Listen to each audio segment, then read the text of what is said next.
Hello everyone and welcome back to the channel. This is going to be another learning video.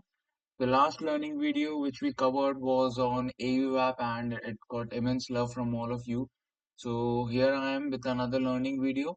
In this video we are basically going to cover how how should we understand the story behind the chart, what the chart wants to convey to us, वो हमें क्या बोलना चाहता है, क्या समझाना चाहता है, क्या कहना चाहता है, क्या महसूस करवाना चाहता है. So each and everything that a chart wants to convey to us, we are going to understand that. ये मैंने लास्ट ईयर भी कुछ वीडियोस बनाए थे ट्रेडिंग फॉर बिगिनर्स वाले. उसमें भी मैंने यही चीजें कवर की थी, बट ओवर द इयर्स जैसे जैसे हमने अपना तरीका बदला है, हमारे कुछ प्रायोरिटीज बदले, तौर तरीके और अच्छे हो गए हैं. सो एज ऑफ नाउ जो मैंने उसमें से कुछ चेंजेस किया है वो भी मैं मेंशन कर दूंगा. एंड मेरे हिसाब से जिन लोग को स्कैनिंग में मुश्किल होती है, जिन लोग को चार्ट्स ऐसा लगता है कि बहुत सारे चार्ट्स है, कैसे समझे कि कौन सा चार्ट ज्यादा अच्छा है, कौन सा which has the more probability to go up. तो ये सब चीजें हम समझेंगे इस वीडियो में. बेसिकली मुझे सबसे पहले जहाँ से स्टार्ट करना है ना, वो बहुत ही बेसिक चीज़ है, आप चाहे तो इसको स्किप भी कर सकते हैं. मैं समझाना चाहता हूँ हर किसी को कि ट्रेंड होता क्या है. मान लीजिए कोई भी स्टॉक अगर उसमें ये वाला लेग हमें देखने को मिला है जहाँ पे कि स्टॉक इस लेवल से इस लेवल तक गया है. मान लीजिए ये ए लेवल है और ये बी लेवल है. कोई भी स्टॉक अगर ए लेवल से बी लेवल तक गया है, there is a reason behind that कि कुछ बायर्स जो है उस वो लोग इसको खींच के लेके गए from point A to point B. ये कितना भी हो सकता है, इट कैन बी 10%, 15%, 20%, जो भी है, ठीक है. बट कुछ बायर्स है जो उसको पॉइंट ए से पॉइंट बी तक खींच के लेके गए हैं. उन लोगों को कुछ पता है कि may be there is something changing in the stock, या they are betting on something कि हाँ इसमें ये सब चेंज हो रहा है, केपेक्स हो रहा है वगैरह वगैरह, फलाना टाइम का अच्छे नंबर्स है उस कारण से ऊपर जा रहे हैं, ठीक है. कुछ लोग होंगे जिन्होंने ये रैली मिस भी कर दी होगी, जो लोग इस यहाँ पे इस जोन में ट्रैक कर रहे होंगे स्टॉक को, बट वो लोग ले नहीं पाए. क्या होगा ना, इसमें जो सेकंड फेज होगा ना, वो फेज होगा ये वाला, बी पॉइंट से लेके सी पॉइंट तक वाला. इस फेज में क्या होगा ना, जो इस रैली के वीक होल्डर्स होंगे वो यहाँ पे प्रॉफिट बुकिंग करेंगे. उनको लगेगा कि दैट्स इट, ये 20% की रैली हो गई है, अब हमें निकल जाना चाहिए. तो वो लोग निकलेंगे यहाँ पे. और मान लीजिए कोई और अगर कोई सेलर वगैरह होगा तो वो भी यहाँ पे एग्जॉस्ट हो जाएगा कि भाई मेरे को 20% की रैली मिल गई ना, नाउ आई शुड एग्जिट. तो ये होगा पॉइंट बी से पॉइंट सी में कि जो वीक होल्डर्स है वो निकलेंगे और जो सेलर्स होंगे वो आ जाएंगे. अब होगा क्या, if the trend is strong, if the stock has to go up, वो क्या करेगा, वो यहाँ से यहाँ जाएगा पॉइंट सी से पॉइंट डी. बट कौन लेके जा रहा है पॉइंट सी से पॉइंट डी, हमें ये समझना जरूरी है. पॉइंट सी से पॉइंट डी वो लोग लेके जा रहे हैं, दो लोग लेके जा रहे हैं. पहले जो इस बाइंग ग्राउंड में थे ऑलरेडी, वो लोग अपनी पोजीशन को पिरामिड करेंगे. पिरामिड करना कि adding to your winning position, इसको कहते हैं पिरामिड करना. प्लस जो लोगों ने ये रैली मिस कर दी थी, यानी कि फ्रेश बायर्स. तो ये जो दो लोग मिलके इस रैली को खींचेंगे ना, और इससे हमारा एक अप ट्रेंड कंफर्म हो जाएगा. व्हाई? क्योंकि देखिए यहाँ पे क्या था, ये लो था, ये आपका हाई था, ये आपका हायर लो था. हायर लो यानी कि जो लो आपके पिछले लो से ऊपर हो, और ये आपका हायर हाई था, यानी कि जो हाई आपके पिछले हाई के ऊपर हो, ये वाला है. Now the story will continue, ये वापस से नीचे आएगा. जो यहाँ ये पूरे ट्रेंड के जो वीक होल्डर्स होंगे वो यहाँ निकलेंगे, और जिन्होंने ये दोनों रैली मिस कर दी होगी वो इसको यहाँ से यहाँ खींच के लेके जाएंगे. एंड जिन लोगों को पिरामिड करना होगा वो लोग यहाँ से यहाँ लेके जाएंगे. तो यहाँ पे भी आपके पिरामिडर्स प्लस जो भी आपके फ्रेश बायर्स है, वो लोग इसको फिर से ऊपर लेके जाएंगे. तो आप देख रहे हो, low high, higher low, higher high, higher low, higher high. तो इस ट्रेंड में ये चलता जाएगा, और इसी को हम कहते हैं अप ट्रेंड. इसी को कहते हैं हम अप ट्रेंड. जब आपका मार्केट स्ट्रक्चर जो है वो हायर हाई हायर लो के फॉर्मेशन में हो तो उसको अप ट्रेंड कहते हैं. और डाउन ट्रेंड क्या होगा, जो वाइस वर्सा होगा, लोअर हाई लोअर लो के फॉर्मेशन में, विथ जो हमने अभी साइकोलॉजी लगाई है कि फ्रेश बायर्स और पिरामिडर्स जो आते हैं वही सेलिंग साइड पे, कि फ्रेश सेलर्स और पिरामिडर्स जो जिन लोग के पास ऑलरेडी होल्डिंग्स है वो काटने आएंगे वहां पे. तो कई लोगों के स्टॉप लॉस हिट होंगे वहां पे, तो वो लोग होंगे यहाँ पे.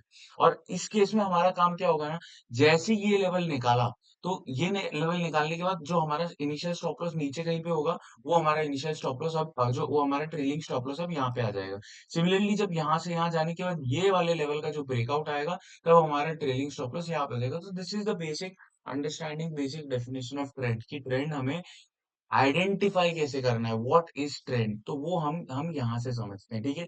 Now what is important for me in a particular stock में, वो सब चीजें आपको अब समझाने वाला हूँ, ठीक है. सो मैं क्या देखता हूँ किसी भी चार्ट में कि क्या कोई चार्ट में अप ट्रेंड है, which is not a difficult thing. आपको चार्ट खोलना है, चार्ट अगर ऐसा दिखा यानी कि अप ट्रेंड है, एज सिंपल एज दैट। या आपको कहीं पे बाइंग दिख रही है, that is an up trend, as simple as that. ज्यादा दिमाग नहीं लगाना है। Magnitude candles, what do I mean by magnitude candles? Magnitude candles यानी कि ये, जहां पे कि बड़ा प्राइस कैंडल बना है विद बड़ा वॉल्यूम। क्योंकि मैग्नीट्यूड कैंडल्स का डेफिनेशन मैं ये सेट करके रखता हूँ कि these candles change the definition of the chart. कि चार्ट में कुछ हरकतें नहीं चल रही थी, बट एक कैंडल आने के कारण इस पूरे के पूरे चार्ट का जो महत्व है, या जो जो व्हाट डू यू से मीनिंग, वो चेंज हो जाता है। तो ये कैंडल आने के कारण अब हमें पता चल गया कि बुलिश बायसनेस हमें रखनी है, क्योंकि बड़ा वॉल्यूम बड़े प्राइस के साथ बना है। ये आप या मैं नहीं बना सकते हैं, ये इंस्टीट्यूशंस बनाते हैं। तो ये होता है मैग्नीट्यूड कैंडल्स। उसके बाद हमें देखना है 9 और 21 upstroke. What do I mean by that? पहली बात तो मैं जो भी स्टॉक्स में ट्रेड करता हूँ, मोस्ट ऑफ द, मैंने आप लोग को जो वीकली स्कैनर भी आप लोग के साथ शेयर किया है, वो यही है कि 9 और 21 के ऊपर क्लोजिंग होनी चाहिए। बिकॉज दैट दैट सिग्निफाइज कि हाँ, उस स्टॉक में स्ट्रेंथ है, वो बाइंग फोर्स उसमें ज्यादा है, बायर्स का कंट्रोल ज्यादा है। तो हर स्टॉक जो 921 ईएमए के ऊपर क्लोज करता है, मैं उसको स्कैन करता हूँ। And what do I mean bye 921 अपस्लोप? ये मीन्स ऐसे नहीं होने चाहिए कि नीचे जा रहे हैं, नीचे जा रहे हैं, एक कैंडल आया और प्राइस दोनों के ऊपर क्लोज हो गया। ऐसा ईएमए नहीं चाहिए हमको, ऐसा ईएमए के ऊपर वाला क्लोज नहीं चाहिए। हमें क्या चाहिए कि 921 ऊपर की तरफ जा रहे हो और प्राइस उसी के आसपास कहीं पे टाइट हो रहा हो। तब क्या होगा कि हमारे पास एकदम कंसोलिडेशन वाला जोन होगा, और उसके बाद हमें कोई एक्सपांशन देखने को मिलेगा। अब मैं वो भी आप लोग को समझाने ही वाला हूँ आगे कि what do you mean by price tightness. Price tightness का मतलब क्या होता है कि दो चीजें समझिए आप, एक होता है कॉन्ट्रैक्शन और एक होता है expansion. Every contraction is almost followed by an expansion. This expansion can be on either side. ऊपर भी हो सकता है, नीचे भी हो सकता है। हमारा काम क्या है? हमारा काम है बेट लेना कि किस तरफ, कैलकुलेटेड बेट लेना कि किस तरफ एक्सपांशन आएगा। मान लीजिए कोई स्टॉक ऊपर जा रहा है, फिर उसमें यहाँ पे टाइटनेस हो रही है ये वाले जोन में। मान लीजिए ये कैंडल्स है उसकी, ठीक है, ये उसकी कैंडल्स है। अब अगर कोई ट्रेंड में चल रहा है स्टॉक और उसमें ऐसी वाली टाइटनेस देखने को मिल रही है, I have to possibilities, either इस साइड एक्सपांशन होगा, आइदर इस साइड एक्सपांशन होगा। बट मेरा बेट क्या होगा कि मैं इस वाले, मैंने अभी आप लोग को क्या समझाया, ये वाला जो ट्रेंड की मैं बात कर रहा हूँ, कि यहाँ पे कुछ बायर्स होंगे जो मिस आउट कर चुके होंगे, वो बायर्स ही इसको ऊपर लेके जाएंगे यहाँ से फिर से। तो मेरा काम क्या है ना, जो भी प्रीवियस प्रायर ट्रेंड था, उसी को फॉलो करना, उसी पे कैलकुलेटेड बेट लेना कि ये ट्रेंड ही आगे रेप्लिकेट होगा। तो मेरा काम वो है। तो ये हो गया प्राइस टाइटनेस कि भाई पहले एक राउंड ऑफ रैली आ चुकी है, उसके बाद टाइटनेस हुआ है। मान लीजिए ये ऊपर से ऐसे आ रहा था तो हम नीचे की तरफ बैठ लेते हैं, बट ये नीचे से ऊपर जा रहा है फिर टाइटनेस आ रही है तो हम ऊपर की तरफ बैठ लेंगे, वैसा। मान लीजिए ये था, तो ये नीचे से ऊपर की तरफ आ रहा था, फिर टाइटनेस हुई, तो मैं बैठ लूंगा ऊपर की तरफ में इसमें। This is what I wanted to explain to you, ठीक है। तो ये हो गया हमारा प्राइस टाइटनेस। अब अगर हम वॉल्यूम ड्राइनेस की बात करें, तो वॉल्यूम ड्राइनेस का मतलब क्या है कि भाई जब भी एक्सपांशन आता है तो आपको बहुत बड़े बड़े वॉल्यूम्स देखने को मिलते हैं। बट जब कॉन्ट्रैक्शन आएगा, उस टाइम पे आपको एकदम वॉल्यूम ड्राइनेस देखने को मिलेगी। क्यों? क्योंकि जो एक्टिविटी होनी थी, इंस्टीट्यूशनल एक्टिविटी, वो इन दोनों कैंडल्स में हो चुकी है। Now this is the decisive period कि क्या होने वाला है। बायर्स सेलर्स एक दोनों ही कंफ्यूज है कि भाई एक्चुअली में किस डायरेक्शन में जाने वाला है ये। बट जब ये ऐसा टाइप का कुछ कैंडल बनता है, ये क्या बोलता है कि sellers have been exhausted, buyers का अपर हैंड है। Now there is, it is in under the control of buyers, और वो फिर इसको ऐसे खींच के लेके चले जाते हैं क्योंकि सेलर्स एग्जॉस्ट हो चुके हैं ऑलरेडी। तो ये होता है वॉल्यूम ड्राइनेस, कि प्राइस का वॉल्यूम के साथ एक्सपांशन आया हुआ है, एंड उसके बाद कंप्लीट ड्राइनेस, और जब बाइंग स्टार्ट होती है तब वापस आप देखिए बाइंग कैसे कैसे कैसे वॉल्यूम्स के साथ आती है बाइंग यहाँ पे। वो चीज हो गई। And last is episodes. I have already talked about episodes. It is not कि सिर्फ मतलब जो ईपीज होते हैं सिर्फ नंबर्स वाले ईपी होते हैं। ईपी नंबर्स वाले भी हो सकते हैं, ईपी ऑर्डर विंस भी हो सकते हैं, ईपी मैनेजमेंट चेंज भी हो सकता है, ईपी कोई लाइव मार्केट कोई न्यूज आ गई, कोई सेक्टोरल स्ट्रेंथ आ गया, मतलब कुछ भी हो सकता है एपिसोड। मेरे को एक्चुअली है ना, ये 6 पॉइंट से एक 7 पॉइंट जो ऐड करना था वो था सेक्टर, सेक्टर स्ट्रेंथ के बारे में अगर हम बात करेंगे। मैं एक्चुअली यहाँ पे ऐड ही कर देता हूँ, just a second. It would be sector strength. ये भी हमें देखना बहुत ज्यादा जरूरी हो जाता है। क्यों? क्योंकि एक्चुअली इसको समझाने का सबसे आसान टाइम है अभी डिफेंस। आप बस जाके देखिए सिंस द टाइम जो भी ऑपरेशन सिंदूर में हुआ है, उसके बाद से लेके अभी तक 1 महीने का पीरियड हुआ है एग्ज़ैक्टली अभी। इस 1 महीने के पीरियड में आप डिफेंस स्टॉक्स जाके देख लीजिए क्या हुआ है। This is what happens when sector strength kick in कि कोई भी सेक्टर में अगर मूव स्टार्ट हुआ है, पूरे सेक्टर में आपको मल्टीपल अपॉर्चुनिटीज मिलेगी पिरामिडिंग के लिए, फ्रेश बाइंग के लिए। आपको बस लेके बैठना है और वो रैली को एंजॉय करना है, क्योंकि जब भी सेक्टर स्ट्रेंथ आती है ना, उसमें इंस्टीट्यूशनल बाइंग बहुत तगड़ी आती है, क्योंकि ऑलमोस्ट लिक्विड नेम्स में भी बाइंग आ रही है, नीचे वाले नामों में बाइंग आ रही है, तो इंस्टीट्यूशनल भी एक्टिवली पार्टिसिपेट करना चाहेंगे उस रैली में। तो वो लोग भी बहुत अच्छे तरीके से बाइंग करते हैं उसमें। तो सेक्टर स्ट्रेंथ एक बहुत इंपॉर्टेंट चीज हो जाती है। इवन इफ अगर हम मैन इंडस्ट्रीज की बात करें, तो अगर आप जाके देखोगे तो वेल्सपन कॉर्प जो इसका पीयर है, को जाके देखिएगा कि उसमें भी इमेंस स्ट्रेंथ अवेलेबल है। उसमें भी बहुत स्ट्रेंथ अवेलेबल है। इसीलिए मैन इंडस्ट्रीज और वेल्सपन कॉर्प, ये जो अभी बाइंग आई है, ये जो कंटिन्यूअस बाइंग है, रिगरस बाइंग आई है, ये नहीं बता रहे कि रैली हो गई है। अब जब भी यहाँ पे कंसोलिडेशन मिलेगा 921 के पास, थोड़ा सा शांत होएगा स्टॉक दोनों मैन इंडस्ट्रीज और वेल्सपन कॉर्प, तब हमें उसके बाद एक अच्छा सा फिर से मे बी कोई रैली देखने को मिलेगी, क्योंकि सेक्टर में बाइंग आ रही है। तो maybe sector wants to tell you something कि हाँ, अभी मेरा जस्ट एक इग्निशन पीरियड है, अभी इसके बाद I am going to explore more. तो हमें रेडी रहना है उस चीज के लिए। तो this is what we mean by secret. तो मैं जनरली ये 7 चीजें देखता हूँ कभी भी किसी स्टॉक को एनालाइज करने के पीछे। हम रैंडमली कुछ स्टॉक्स निकाल के देखेंगे, 5 एग्जांपल्स ले लेते हैं, और immediate with in a second, कई लोग पूछते हैं कि भाई आप हजार स्टॉक कैसे स्कैन कर लेते हो दिन में। See it is not about the number. ये भी सिचुएशन क्या हो जाती है ना, जब आप day day day and night कुछ सालों तक जब आप स्कैनिंग करते रहते हो ना, आपकी आंखें इन तरीके से ट्रेन हो जाती है कि within a fraction of second you are going to decide कि ये स्टॉक को मेरे को अगला 1 मिनट देना है कि नहीं देना है। आपने स्टॉक का चार्ट चार्ट खोला, आपने देखा, अरे नहीं नहीं यार, छोड़ो, आगे बढ़ो। This is the level of scanning you will achieve when you do this over the period of year. आपको ऐसा लगेगा, अरे नहीं यार, ये तो देखने लायक ही नहीं, अगला 1 मिनट मेरे को इसको देना ही नहीं है। अगर कोई अच्छा होता है तो हम उसको टाइम भी देते हैं, लेकिन कोई खराब है तो उसको टाइम नहीं देते हम। तो जैसे कोई रैंडमली कोई चार्ट हम खोल लेंगे, ये ऑल एनएसी का मैंने खोल रखा है, कोई भी रैंडमली हमने ये खोल लिया। ये कौन सा खोला है? त्रिवेणी इंजीनियरिंग। मैं एक बार थोड़ा सा ऐसे करके रखता हूँ ताकि आप लोग के लिए आसान हो।